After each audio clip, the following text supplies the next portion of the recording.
Hi there, Victor Frost speaking to you, anarchist artist.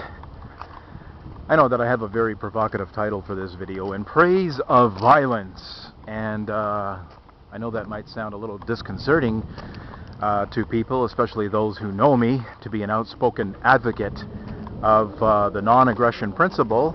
So it's a fair question to ask, what the fuck are you talking about, Victor? Well, I'll try to explain what the fuck I'm talking about.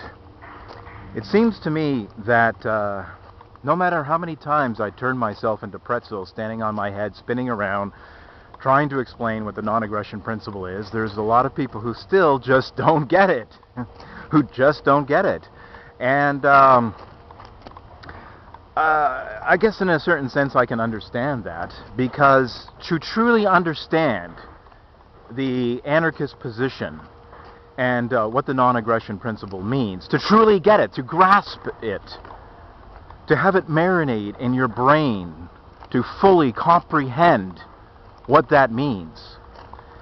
Such a thing, such a phenomena, such a fucking miracle, it seems, in today's world, would mean understanding the nature of the society in which we live in. To truly understand the violence and coercion at the heart, at the epicenter of the society that we live in, that we give the rubber stamp and approval of, tacitly, implicitly, or explicitly, is to truly understand what kind of society and world we've built and in which we are leaving to our children. So let me try to explain once again, even though I've made this clear 100,000 ways from Sunday, of what non-aggression principle stands for, and ultimately what the anarchist stands for, that no matter how many times I've explained it, I'm going to try one more time. I did a video called the non-aggression principle in simple black and white terms, something to that effect. So when I say that, when I have a provocative title, such as In Praise of Violence, that is more or less just kind of a creative way of drawing attention. I do admit that up front. But let me explain. My brother was engaging in some debates, as he's inclined to do these days, it seems, on a site called the Vancouver Province. It's a newspaper here that's an online newspaper, but also a printed version of the paper exists as well in Vancouver. And he's online, and you know, he's a big sports buff, big major sports buff. His favorite game, I guess, toppling them all, is hockey. Well, which isn't you know, too uncommon in Canada, right? And you know, there's a lot of give and take about, you know, how violent the sport can be, and you know, where children are exposed to this type of thing. You also hear this kind of debates going on with video games too. A lot of violence in video games, blah blah blah blah blah blah, right? And there's one particular girl that he's arguing with that, you know, our kids are exposed to this, and there's too much violence in hockey, and blah blah blah blah blah. And my brother, you know, basically was explaining his position that, you know, it's the nature of the game, isn't really a big deal, it's a byproduct of the game, it's not the heart and soul of the game, etc. I'm not a big hockey fan myself, you know, his points would stand on its own merits, and they are his points, but that's all besides. The point that I want to make is that because I'm an anarchist, and because I'm against the non-aggression principle, which is taken to be against violence, you might think that, well, would I not be myself, you know, against that form of violence? You know, if we were to live in an anarchist society, a stateless society, a fully free society, well, would it be the case of where that violent sports would be banned? No, because what's the crucial difference here? What is the crucial difference between organized sports and a truly violent act that would violate the non-aggression principle? Is that the athletes are trained professionals. They are willing participants. Okay, they have trained to partake in this. They are getting paid to partake in this. They are willing to partake in this, no matter how violent it can be. I mean, never mind hockey. I mean, you have kickboxing and boxing in general. Violent sport. It's a violent sport. And so that is the fundamental difference there, is that to truly understand what the non-aggression principle is all about would be that it has to go against somebody's will. It is violent force, or the threat of force, that is counter to somebody's wishes or willingness to be a participant. Okay, that is the fundamental difference. So organized sports, even though it's not for me, I don't care for it, but in a free society, if people want to step into a ring and bash each other's brains out for a title or for pay, Godspeed to them. It has nothing to do with violating the non-aggression principle. But to really underscore this point, though, my brother, in all good jabbing humor that he's known for, takes like little gentle pot shots at me and caricatures my position, so to speak. This is that, so if somebody attacked you, so you wouldn't fight back, I'm against the non-aggression principle. Smack! I'm against the non-aggression principle. You can't do this. I'm not going to fight back. No. The extremity of self-defense is an entirely different case.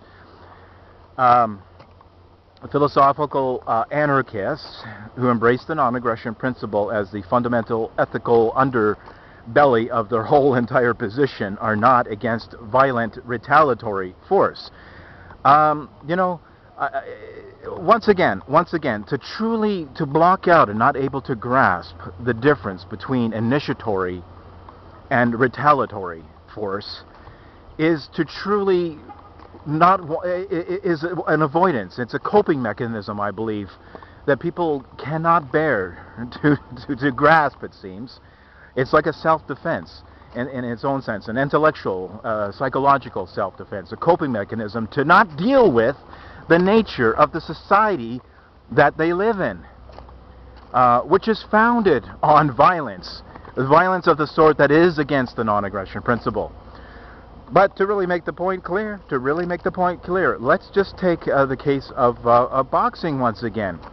Let's say that we were to turn that around and make it actually in reverse, in fundamental terms, a contrary position of how it is set up already, where you do have willing participants. Let's say that we were to take your son, your boy. I don't know if you have children, but a dear listener, video viewer of this blog, but let's say you have a boy.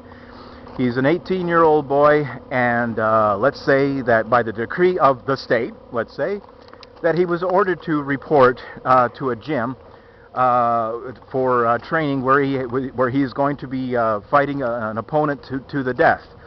It's a Roman Colosseum kind of setup deal here. It's going to be televised on television. He has no choice. He has to go. He has to train to fight in the big match that's coming up, that's going to be televised. And if he doesn't comply, it means certain death, that he will be put to death if he does not comply, or he's going to be imprisoned. His liberties are going to be taken away from him. So he figures that, well, hey, I'm going to do that because it is a fight to the death, but at least I have a fighting chance where I can beat my opponent. But if I don't comply with this, it means certain death. So isn't that kind of different than a sport where you do have willing participants, paid willing participants? Isn't that kind of different? Doesn't that change the nature of it?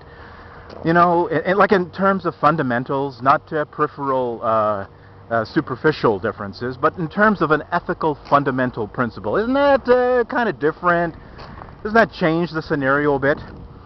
Well, ladies and gentlemen, the kind of violence that I'm against, of which the non-aggression principle speaks of, that kind of violence is exactly of how we've organized society. Society is based entirely on initiatory violence against willing, peaceful people. That is the society that we live in today, and that is the type of society that the philosophical anarchist is speaking against. Once again, it doesn't take, you don't have to be no freaking philosopher or brain surgeon to understand this, okay? We're not explaining, we're not trying to sit down and explain to a 5-year-old Einstein's unified theory, okay? It really isn't. It's simple. It's very simple. But like I say, you know, we have to cope with. We have to. We're in this matrix, this bubble, this narrow matrix little bubble, and this is how we cope with dealing with the nature of the kind of world that we live in, the kind of society that we live in, that has at the epicenter of organization and human discourse is violence. It's amazing. It truly is amazing that this one girl that my brother is arguing with, you know, she's all the children, violence and hockey games. I mean, you could just see, you could just imagine that this person probably doesn't even flinch when it comes to actual violence that does violate the non-aggression principle. You can probably see that she's the type of person who believes in taxation. Taxation being nothing more than the expropriation of a person's wealth, of a person's toil, of a person's life. When you get down to it, you can just see you have the progressive tax. More money that you make, the more that should be taken from you. Property tax. You know, you never own your land outright. You're just a tenant on the government's turf. You know, so you don't. You know, and there's supposed to be the justification of a government is one purpose of that. It is said is for the protection of property rights. That's a fucking joke, man. It's a fucking joke. This is the world that we live in. This is the type of world that is fodder for a satirical caricaturist such as myself. I laugh at this stuff. I recoil in bafflement, and I'm aghast. But at the same time, I'm having a fucking laugh. It's a laugh, man. It's a joke. And this is the type of world that we're leaving to our kids. This is the type of world that we want our children to inherit. And we're not even explaining in totally, completely intellectually honest terms of what we're leaving them. No, we're giving the rubber stamp to it. We're approving of it. Okay, so this is just a complete outrage. Another example too is that you know, that of where I'm in praise of violence is in the cases of the extremity of self-defense, as I said.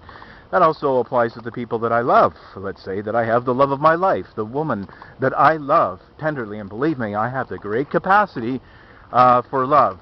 That if in the extremity of a situation where somebody wanted to bring bodily harm against her, you're goddamn right that I'm not going to sit down and try to engage in some kind of philosophical discourse about what the merits and the virtues and the ethics of non-aggression is all about. I'm going to kick his fucking ass to the best of my ability.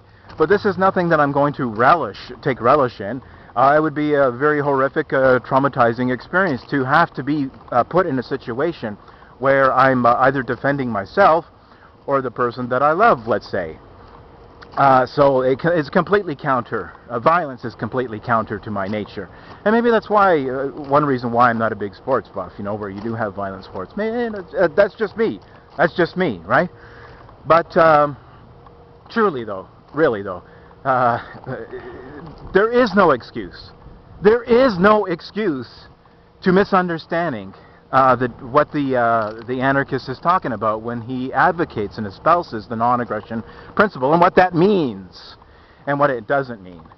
Okay, so for all those who are truly for a peaceful society, who truly want to leave their children something better than what they had, then by necessity you would be for the non-aggression principle. But first and most importantly, you would take the time to understand what it means and not to cloud your mind with evasions, equivocations, mental blankouts, intellectual dishonesty, honesty, and obscurantism, because you have trouble coping with the type of society that you live in, and placing yourself in that sense above your children's optimal well-being. No excuse. No excuse. Victor Pross, anarchist artist, signing out. Pop goes the culture.